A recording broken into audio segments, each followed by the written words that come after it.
Okay, welcome to lecture 3 of cloud. So in this lecture, we will continue our discussion on technologies for network-based system. Slide, you can see there are five micro architectures there. Okay, five different architectures are there. Their processing capability is also different. Okay, one can execute multiple threads at the time. One can execute multiple instances of a single thread at the same time, and one can run multiple threads in a different processor at the same time, right? So based on that, there are five micro architectures are there in modern CPU processor. First one is called as your 4 issue superscalar processor. Second one is your fine grain multi-thread processor. Third one is your coarse grain multi-thread processor. Fourth one is your dual core processor, or you can say two processor CMP. Okay. The last one is called is your simultaneous multi-thread SMT processors. Right. So see here, in the first processor, before going to the description of each and every processor, this axis, okay, you can say y axis represent the time. Okay, you can say this is your cycle 1, right? First one is cycle 1, next is your cycle 2, next is cycle 3, 4, and so on, right? 4 and so on, right? So we have to see that with respect to a particular cycle, how these processors are performing. Okay, whether they can perform multiple work simultaneously, or the same work can be same work of multiple instances can run at the same cycle. That we'll see. Another representation is there. There are five different threads are there, as represented in different sketches or different colors. So this is your thread 1, this is your thread 2, thread 3, thread 4, thread 5, and blank indicate the idle slot. Idle slot means that processor is not computing. Okay, the processor is not doing any work, it is sitting idle. No work is assigned to that processor, or the processor is not capable to do other works, right? For example, your processor is executing some process p1. P1 is not fully utilizing your processor. At the same time, P2 is there in the next to P1, but you cannot start P2 until unless P1 is completed. So what will happen? It will result to your idle slot, right? See in the first one what is there? There are four functional units there. You can say in the x-axis you can represent functional unit, second functional unit, third functional unit, fourth functional unit, right? So in the first processor, what you can do? Multiple of the single thread.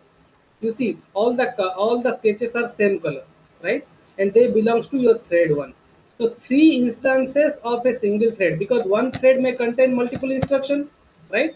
So multiple instructions of the same thread is running in the first cycle, right? Coming to the second cycle, once these instructions are completed, then the second cycle starts. But second cycle is the thread till now. So you have to run with the same thread with multiple instructions, right? Similarly, third one, we are running threads instruction of the same thread in two processor, and two processor is sitting idle. And this process you have to continue until unless thread 1 is completed. Once thread 1 is completed, then we'll think about other threads. This is the demerit of your superscalar processor. What is the problem?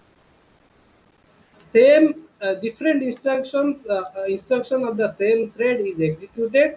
Okay, okay, until unless that thread is completed, or if that thread requires some kind of IO operations, then you have to wait.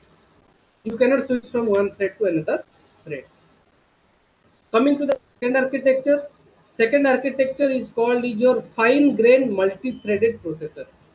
Try to understand these two words. I will tell in repeatedly in this. I will repeat this word. One is called as fine grain, another is called coarse grain.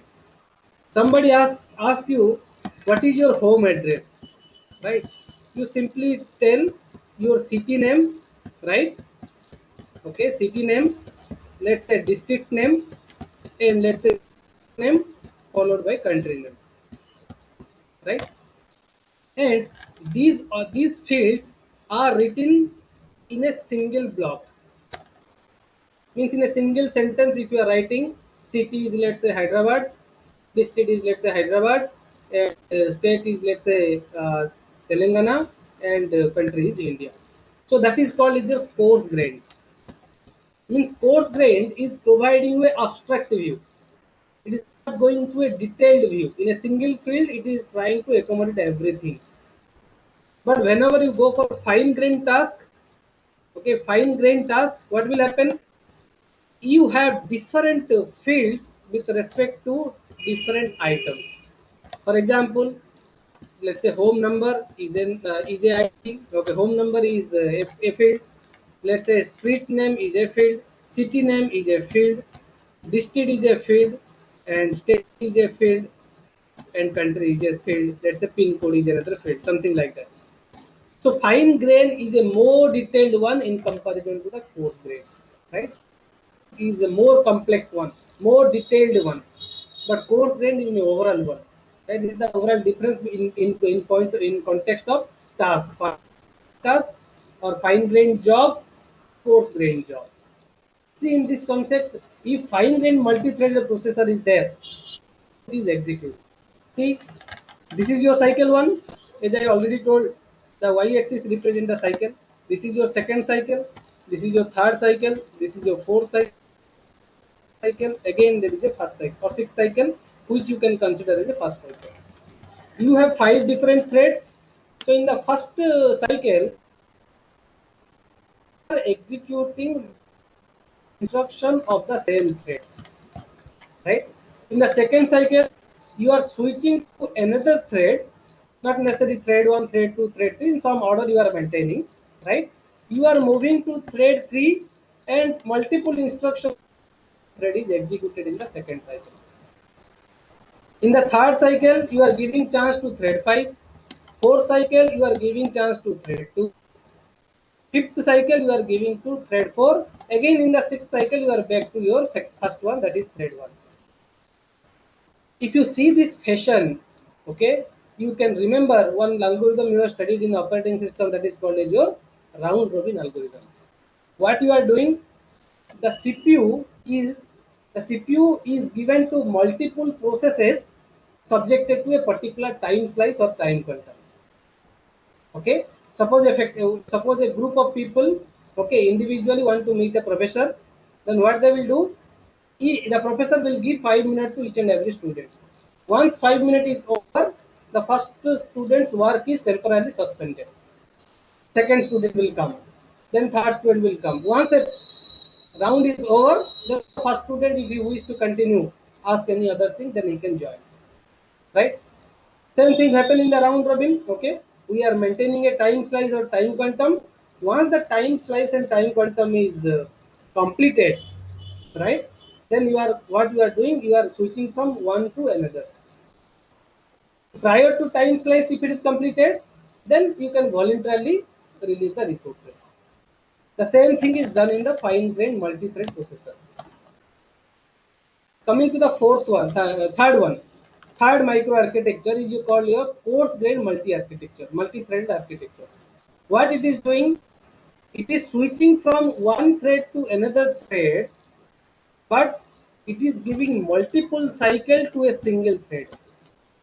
The first three cycle is belongs to your thread one, so the thread one will completed its work. Then we'll move to another thread. Let's say thread number 3 in 4, 5, 6, 7 cycle, right? Because each and every thread is different from each other. They are not same. So one may take 3 cycle to complete, another may take 4 cycle to complete. Like that, you have to iterate the process. Okay. So I think first three is clear. So the dual core processor can. In dual core processor, what happen? You have two processor system. So we are dividing the processor, you can say, into two different parts. The region of dividing these two parts, what is the main region? The main region is each and every individual part may be treated as a unique processor, right?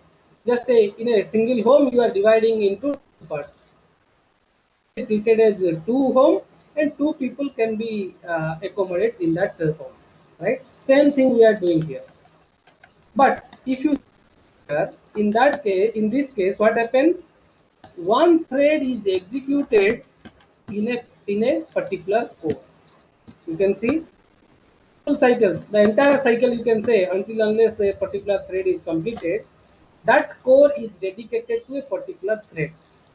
Okay, as it can execute two instructions at the same time, two different instructions of the same thread can be executed per cycle. Right? Sometimes the application to wait. Sometimes the application is like that you can execute at the max one instruction at the same time. That's why it's very much important. Parallel processing is very much important. You should not increase the number of processors into 100 or 200. At the same time, you have to, if you are increasing the number of processor, whether it is affecting the performance or not. If performance is affected, if performance is, go for it. There is no issue. But you will see in parallelism also, if you increase the number of processor beyond a particular limit, beyond a particular threshold, then the performance is not that much improved, or performance in the steady state or in a flat curve you will see. Okay. Similarly, the second processor is running another thread. Until unless that thread is completed, you have to execute that thread. Overall, you can say in the processor level, you are executing multiple threads at the same time, which is not done by your previous three architecture. That is your 4 issue superscalar processor, fine grain multi-thread processor, coarse grain multi-thread processor. These three are unable to execute two different threads at the same time, but here you are able to execute two threads at the same time. Now, the latest development, what we are doing, simultaneous multi-thread SMT processor. That SMT full form is simultaneous multi-threaded processor. What it is doing, in a particular cycle, it is executing one instruction of multiple thread. The previous case, what you have seen, single thread, multiple instruction. But here, single instruction, single thread, right? Single instruction, multiple thread. You have multiple thread you are running per cycle, okay, and they are executing a single instruction. So that what will happen? Four different works can be done simultaneously. It may happen that one thread require less time. So you have seen in the scheduling also one algorithm is there that is called as a shortest job first. So the idea of going for shortest job is that if shortest execute at the end, it will lead to starvation. It will increase your turnaround time. It will increase your waiting time. It will also increase your time. So in order to avoid that, you are scheduling the shortest job first. Similar cases can be seen in the simultaneous processor, right? So you can execute multiple threads at the same time, so that those threads require less time, they can complete, and those threads require more time, they have to continue. And not necessary that the first functional unit is dedicated to one thread, and second is dedicated to thread 2, second is dedicated to thread 3. Not like that. So as you can see that here one thread is running in the functional unit 2, but it is functional unit 3 is running the same thread in the second cycle, right? So that they are different from each other. So here the level parallelism and travel your task level parallelism is coming to picture, right? So these architectures are called as your multi-core architecture. The last one you can say multi-threading technology architecture, right? So these are the various architecture used in the network-based system. So the same discussion, just I have written to highlight. Superscalar, what you are doing, single thread with multiple functional units are there in the first one. 12 core processor, you have two processing cores, right? Each core, single thread, two-way superscalar processor, right? And a single thread called multiple instructions or multiple functional units you can use, right? So only one instruction for the same thread. So you can you know that in superscalar architecture only one instruction, okay, sorry, multiple instruction of the same thread is executed, right? So only instructions but that belongs to the same thread. Fine grain, you have different threads per cycle, right? You see in the fine grain, right? Per cycle you have different, right?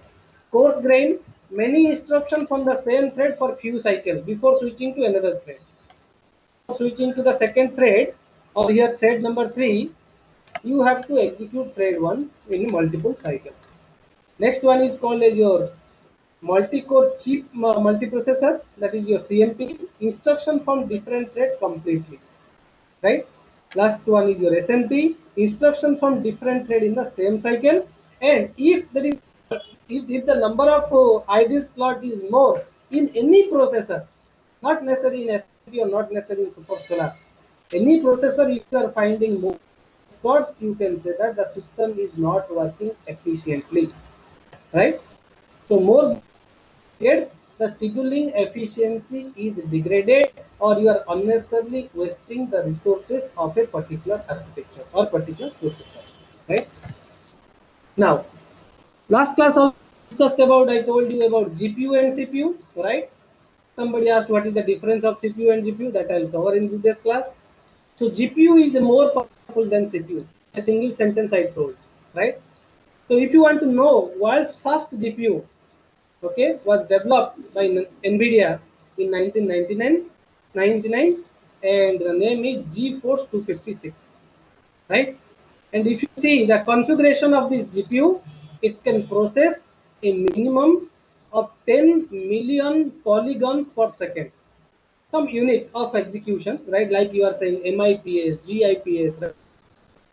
That much instructions you can execute in a GPU, but that is not possible by the help of your CPU, right? Because CPU is less power in comparison to GPU.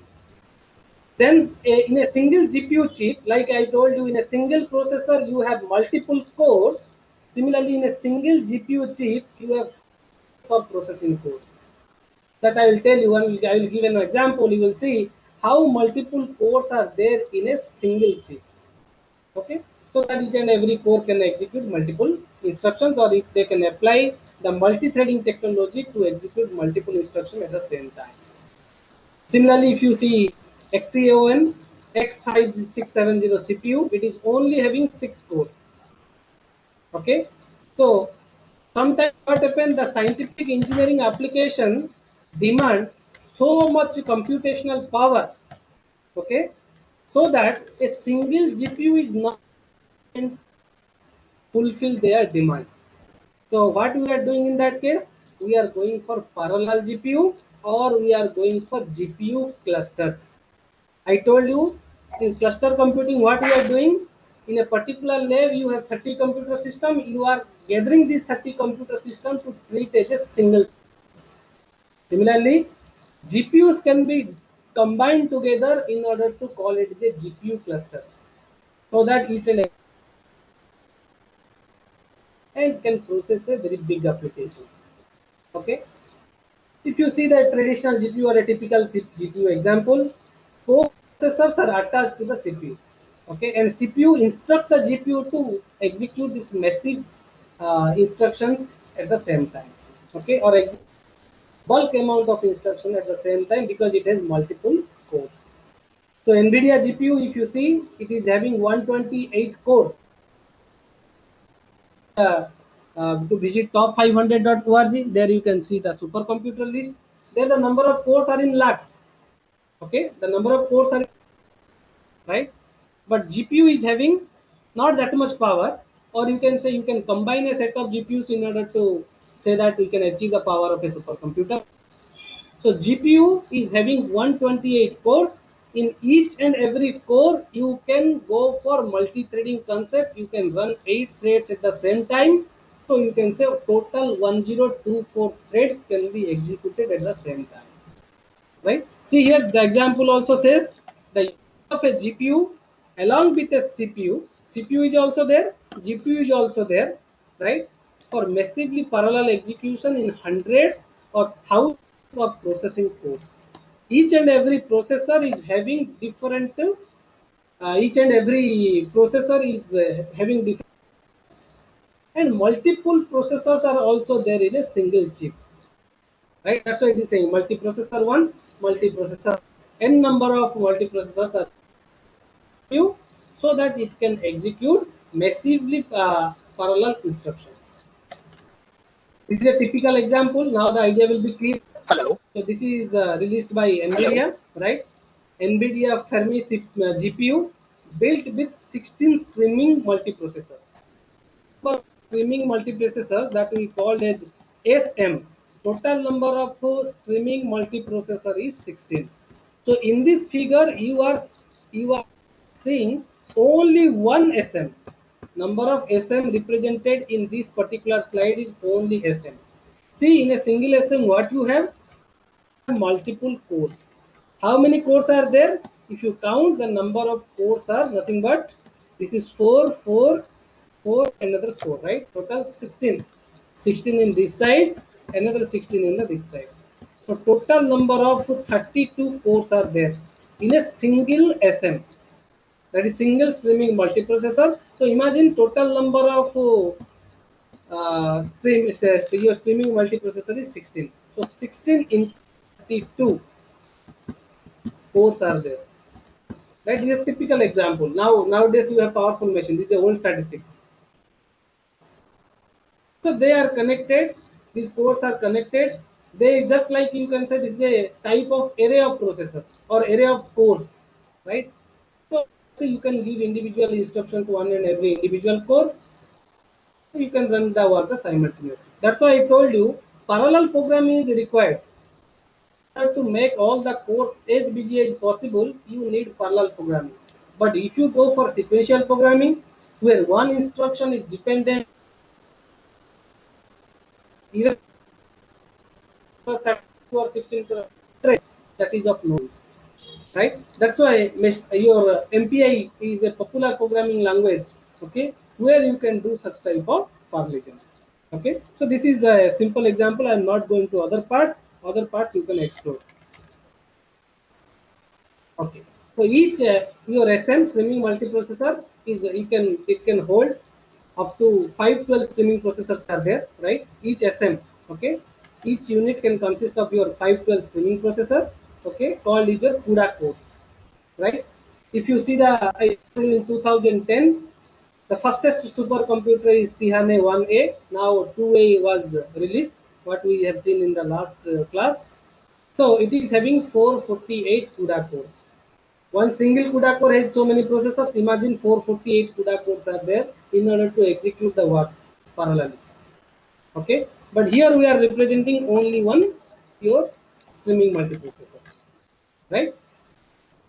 So it is also having your SFU, that is a special functional unit, in order to do, like you know that in computer system you have ALU control unit. So in this processor, in this GPU, you have a specific unit for specific work, that is called as a special special functional unit. And CPU instruct your GPU, right? CPU instruct your GPU to perform the massive data processing, right? For example, if I'll give yes your works, what is your sufficient in your computer system, then you can do in your computer system. But if your computer system is not enough to do that particular work, so you can switch to cloud. You can temporarily subscribe the computational power, and you can run that work in your cloud, and whatever result you are getting, you can return to me. So whenever there is a need of massive data parallel processing, okay, you can use the GPU. Next is with respect to the bandwidth concept, there is two concepts. One is called onboard main memory. Okay, another is called on-chip GPU memory. Okay, on-chip means you know that your processor is a chip, right? On that chip, everything is there. The GPU memory is there in that chip. Onboard means you can say motherboard kind of things where main memory is placed, right? So bandwidth will vary with respect to each one. If you know that if all the components are close to each other, they are tightly coupled system, then you can say that processing is much faster. But whenever you go for distributed system in which you are relying on other processor that is present in other places, then you can say then when the synchronization concept will come, right? And you have to instruct that processor that you have to execute this work. So there is a delay will come into the picture. That's why in every network-based system, bandwidth plays an important role.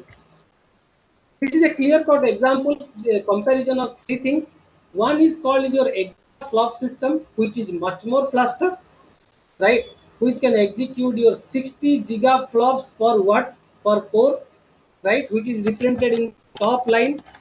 Okay, that is represented your this line represent your exaflop system, which is a more improved system over your GPU, and GPU line is represented in the middle one, which provide you 5 gigaflops per watt, and the last one is your CPU, which is much slower, which is providing less than your GPU, right? So you see that these statistics, whatever statistics you are seeing here, the statistics will change with respect to time. The old statistics in 2011 statistics, but the simple comparison will give you a picture that CPU power is less in comparison to GPU. GPU power is less in comparison to EF, exaflops of system, right? So based upon your application, you have to decide which one is a preferable one. So that such type of things you can subscribe from cloud, right? So this is the example difference between your CPU and GPU. You go for the details comparison. I will tell the overall comparison, right? See here CPU. This diagram will give you the complete between the CPU and GPU. So there is a control in it. You know, from the starting from your John von Neumann architecture, there is a control in it. There is a arithmetic logic unit.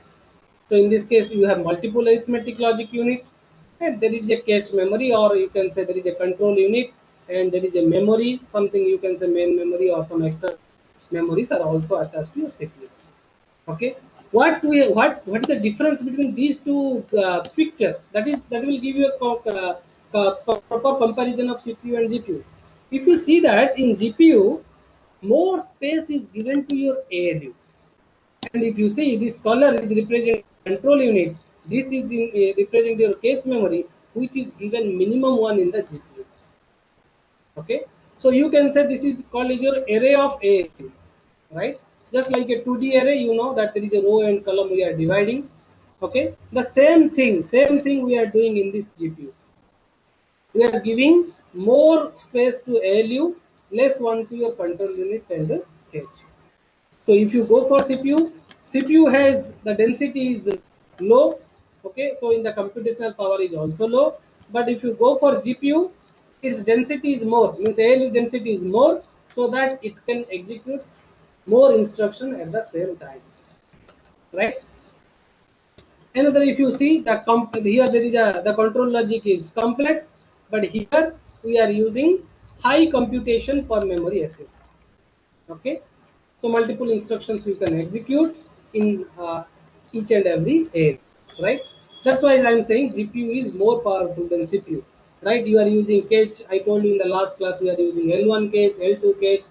Okay, there may be L3 cache, and some cache is there on chip, some maybe there in the outside the chip. So such things is avoided in the case of GPU, right? If you have multiple components.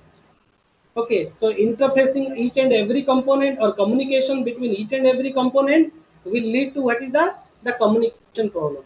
If you have multiple components, you need synchronization. You need to inform each and every one to each and every component. Otherwise, it lead to inconsistency. That's why it will take more time, communication time. Such things are minimized in the case of GPU, right? So you go through the other comparisons of CPU and GPU. So this is another typical example that you can see DRAM chip capacity, or you can say disk is the bottom one, right? Disk capacity is very low in 1978, and how it is increased up to 2011 different in the bottom one. Bottom line indicates your disk capacity. Okay, top one indicates your chip. Okay, for example, if you see DRAM chip capacity, this chip capacity is 16 KB in 1976. It is increased to 64 GB in 2011. Now it is available in more, much more. higher one, right? Similarly, if you go for hard drive, your hard disks, you know that Seagate is a very popular company in delivering the hard disks. We are purchasing the external hard disks or from the Seagate only, right? So if you see, hard drive capacity is only 260 MB in 1981, but it is 250 GB in 2004. Now it is available in terabytes. Okay, so this picture give you an overall idea that in how the trends is going on 50 years, where we are and where we are today. That's why the computation power, storage power, memory power of each and every ecosystem is now drastically increased. So what we are doing, last class also I told you, if you are relying on your own infrastructure, what happen when a processor will change, when a memory will change, when the disk capacity will change, everything you have to incorporate. But whenever you switch to cloud, these things will be taken care by your cloud service provider, because your infrastructure is maintained by cloud service, not you. So the cost required to expand your infrastructure, upgrade your infrastructure, is not burden on a user in cloud computing. That's why many organizations, firms, or many companies are switching cloud, because nobody want to monitor, manage everything in the infrastructure. Okay, we have a lot of works apart from this infrastructure. That's why we are simply switching to the cloud. Next, you can connect. You know that local area network is there in computer network. We have restricted to a particular building, then you can say local area network. If you are restricted to a particular city, then you can go for metropolitan area network.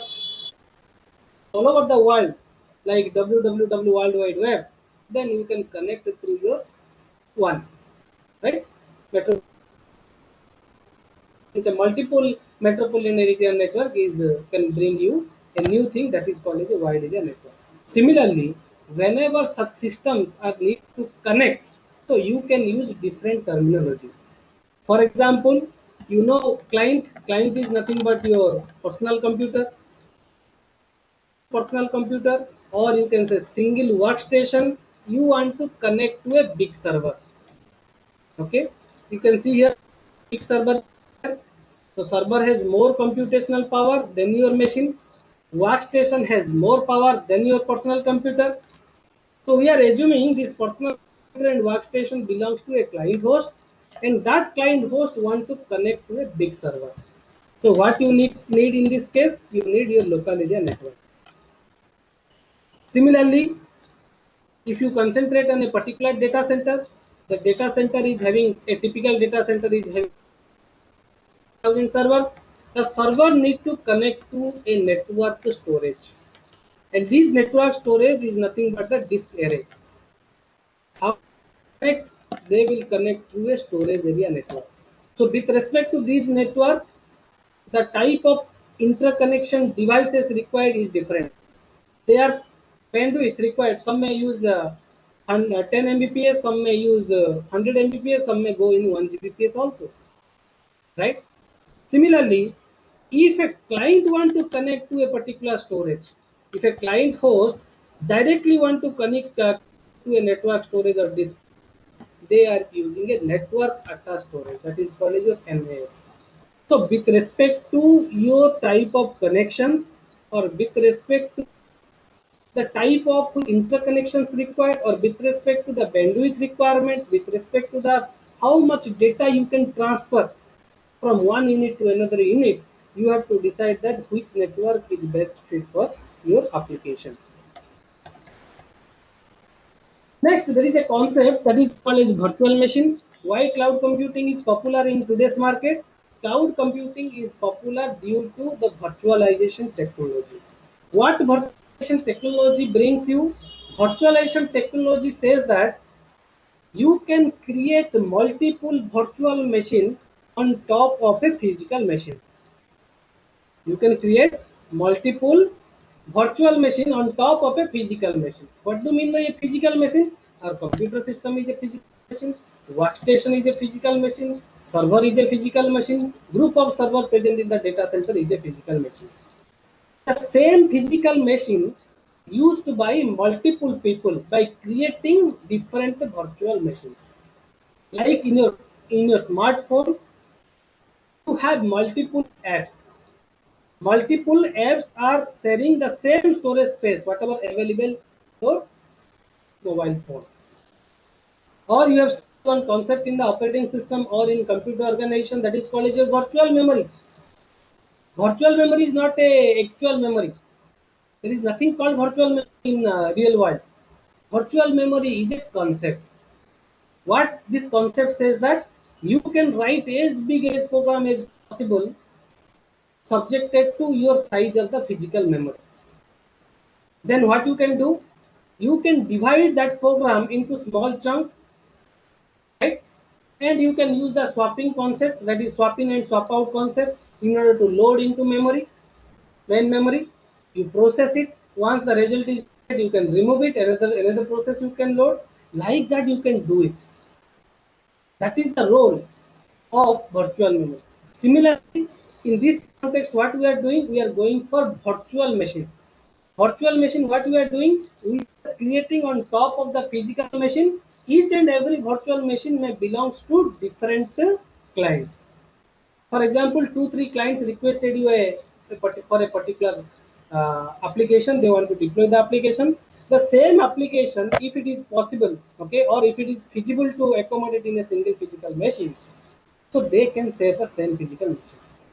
And this is possible due to virtualization technology. And this virtualization technology is properly used in the cloud computing. That's why cloud computing has more gain popularity in comparison to other computing paradigms. Okay, so you can virtualize your hardware. So see here, very important one that I will, before going to this particular discussion of virtual machines, why you are using virtual machine? What is the main motivation? Virtual machine is the solution to underutilized resources. Underutilized resources. What do you mean by underutilized resources? I will give a non-technical example now. Coming to a banking system. Okay, in a banking system there is a cashier, right? Suppose that cashier is using a computer system. The cashier is using a particular computer system. Let's say per day he is using 7 hours. Per day is using 7 hours, and there is 6 working days.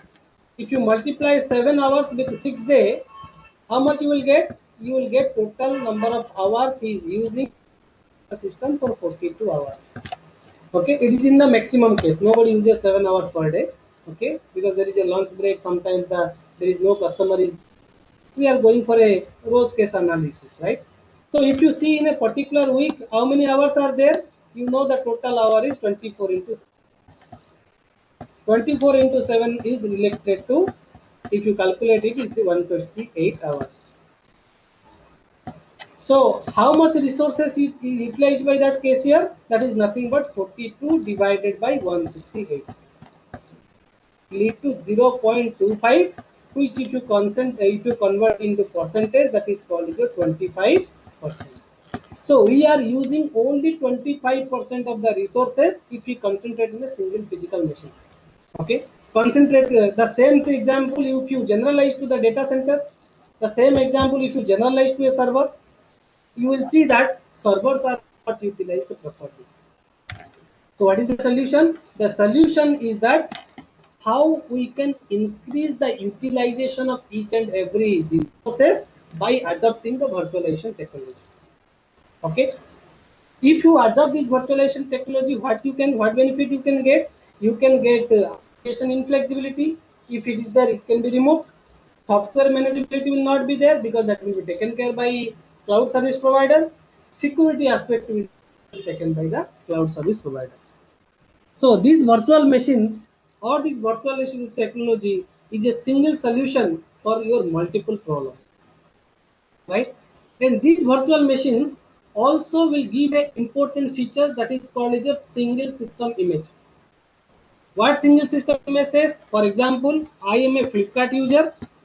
Let's say I am a Flipkart user. I am using my computer system to book a particular product, right? And if you see, this is a part of your Flipkart, right? Let's say this is a Flipkart organization. Flipkart may own its own infrastructure, or it can use the resources of cloud. So as a user, what I am thinking, as a user, I am thinking Flipkart is a single system.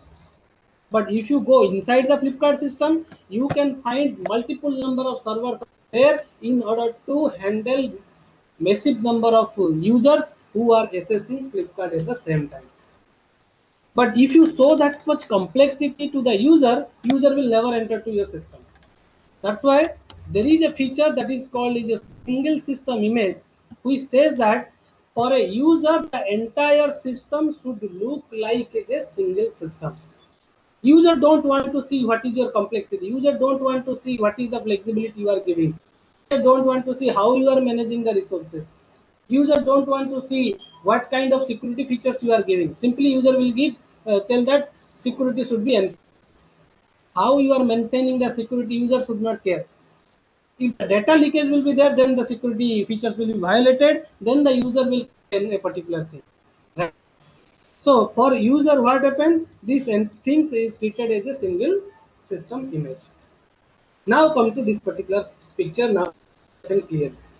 So whenever you are creating this virtual machine, so this virtual machine can be created on top of a host machine, okay, on top of a particular on a physical machine, which is having your host operating system, or it is possible to launch without a host operating system also.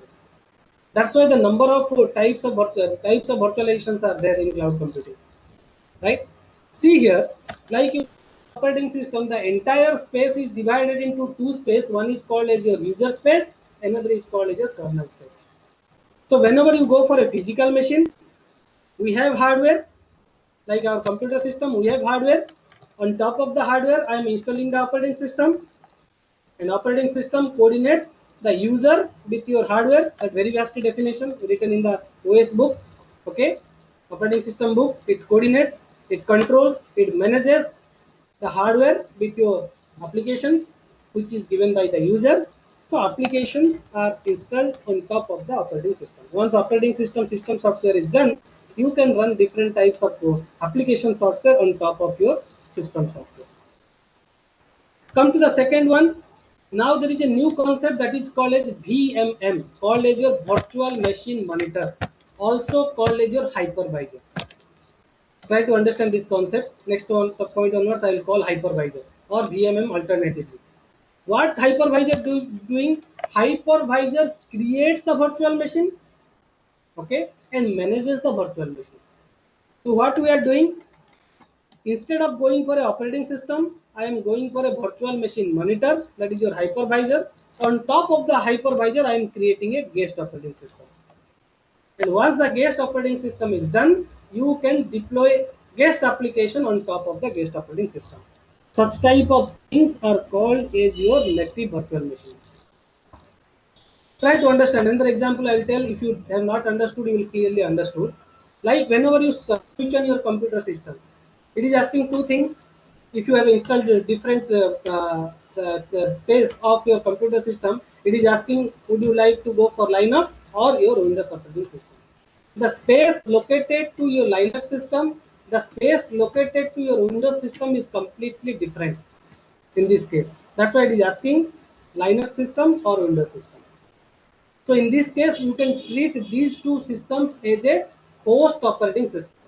They are not the guest operating system. Just like two persons are staying in a single room, they have their equal right in that room. You cannot say that first person has entered first, that's why he is a more right than the second person, right? But once you start your computer system, let be starting Windows operating system. In Windows operating system, you have installed some software that is called as a VMware software, which is providing you virtualization. In VMware software, you have installed Linux operating system. If this is the scenario, then what will happen? Windows is called as your host operating system, Linux is installed inside the Windows. That's why it is called as your guest operating system, right? So this is the way host operating system is different from your guest operating system. That's why in the third diagram, if you see, we have a host operating system on top of the hardware, and on top of the host operating system, you have a virtual machine monitor which manages all your applications. That we call as your guest applications. Or if you go for the dual mode virtual machines, on top of your host operating system, like your hosted virtual machine, you have a virtual machine monitor. On top of the virtual machine monitor, you are installing the guest operating system, which manages your guest operating applications. And multiple guest operating system can be created by the virtual machine monitor on top of the host operating system, right? So that is called a dual mode virtual machines, right? And here, if you see in the last diagram, VMM is not relying on your user space. It is also there in the system. Some control parts are there in the system space, another is there in the user space. It is not completely relying, like you know that in native virtual machine case, it is fully relying on the system space. Or if it is in the hosted virtual machine, it is fully relying on the user space. That's why in order to provide dual mode virtual machines, we are keeping the VMM in both places. Okay, this is the description. You can go, right? Whatever we discussed. Next, very much important, there are four different concepts. First concept is called as your multiplex. So you have studied multiplexing in computer network, right? What multiplexing says? Multiple signals can be combined. In the receiver side, you can apply demultiplexing factor so that a single signal again will be propagated, can be divided into parts, right? That is the technique why we are saying M is to 1 MUX, or we can say 1 is to M DMUX. So here you see on top of the storage, what you have hardware, right? Each and every hardware, on top of the hardware you have virtual machines, and you can create multiple operating systems so that you can accommodate multiple users on top of a single hardware, or you can just single virtual machine there to control multiple application of that belongs to multiple user, or the same user multiple application is also possible, right? Called is a concept of multiplexing. Suppose I have seen that my physical machine is now overloaded. It may happen you have multiple physical machines, but one physical machine is overloaded, another physical machine is underloaded. So what I have decided, I want to suspend a particular application. I want to, let's say, suspend these particular applications and this guest operating system, and I want to store in my storage space. So what I did here, I have suspended and store the same thing by creating a system image. I can store in the storage. That is called a suspension of a particular application or guest operating system store in a temporary storage. Okay, or in a permanent storage also. There is no issue. After some time, what I have seen, my system is overloaded. That's why I have suspended. I that another machine is there which is underloaded. So what I can resume the work on top of another machine. Let us consider this is your physical machine 1, this is your physical machine 2. Physical machine 1 is overloaded. That's why I am migrating my application from one physical machine to another physical machine. And that whenever you are resuming, it will start from that point onwards. It will not start from the beginning. That is the advantages you are getting. Okay. So such type of migration may happen some it by a live migration. You are migrating your host from one part to another part. Okay, that is called your migration. That can be in order to balance the load of each and every individual physical machine or server. Then see this example. If you concentrate a particular machine, there are three different costs. One is in order to run a computer system in a data center. Okay, if you concentrate a particular data center, there may be a cost related to power because our computer system is running in power also in the electricity charge. So this color represents the power and cooling expenses. So if you see, more or less the cooling expenses is right, more or less equal. Little bit increase is there, but that is more or less equal. Go to the second one, the cost server. How much cost we are spending in server? That is also, if you see, we are gradually increasing the server in each and every year, but that not drastically increased, because you can develop good algorithms in order to manage various loads, right? So that you can, what it is increased, that is the management cost is increased. If you see, the middle one is called the management cost. If you see, this management cost is drastically increased, okay, and that one is treated as your virtualization management gap, okay. But if you use technology, the virtualization technology will help you to increase the server utilization from 5 to 15%, as told as typical example where the resource is utilized for only 25%. Similarly, the server utilization is 5 to 15% if you go for a hardware, but it is increased to 60 to 80% if you use this virtualization concept by creating the virtual machine, right? So the physical server, if you see, the physical server and this logical server, this is called as your virtualization management gap. The bottom one is called as your physical server install base. Top one is your logical server. So with the same infrastructure, with the same data center, with the same number of servers, you can accommodate multiple users. So the resource utilization is also increased, and this virtualization will also will give you a cost cutting solutions, and so that the cloud service provider can get enormous benefit with the same infrastructure. If you go for a particular data virtualization for cloud computing, in 2010, total number of servers are 43 million servers. Okay, I will tell you the exact statistics later, right? Because I have the latest statistics of 2020 also. If you go for our International Data Corporation IDC report in 2009, 30% of the data cost is dedicated to purchasing your equipment, because day by day you know that all applications are deployed in cloud. The number of servers also need to be increased. That's why purchasing the IT equipments is the 30% cost. Cooling is another 33% cost. It's very much important where to deploy the data center, especially you have to deploy the data center where cooling facility is there, right? I'll tell you what is the solutions, how they are planned to set up a particular data center in a particular place, right? 18% is there for UPS, uninterrupted power supply.